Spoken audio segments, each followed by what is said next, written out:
Hi, I'm Gary from organicweb.com.au and I'm a Mailchimp partner. Today, I'll go through the various contact numbers that we see in a Mailchimp audience. So looking at my screen, we can see that for this audience, Mailchimp says your audience has 74,581 contacts. 71,936 of these are subscribers. So why the difference?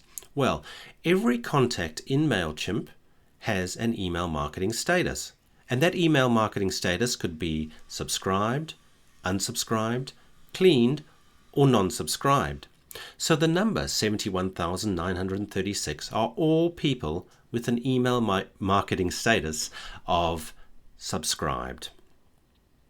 The number 74,581 is all people that have an email marketing status of subscribed, unsubscribed, or non-subscribed. In other words, it doesn't include people that are cleaned. So in a Mailchimp plan, we pay for the plan that we have, an essentials plan and so on, and we pay for the number of subscribers. So as we're looking at this screen, for this audience, I'm paying for 74,581 contacts. Now, if I was only, for example, using Mailchimp for email marketing, and Mailchimp can do a lot more. We can do a lot of other sort of marketing such as Facebook advertising and so on. But if we were only using Mailchimp for email marketing, what I'd probably want to do in this audience is the difference between 74,581 and 71,936.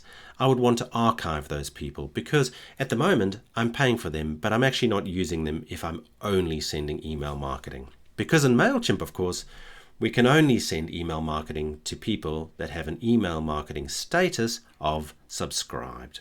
In other words, 71,936 people. Thank you for joining me. Please like this video or subscribe to my channel.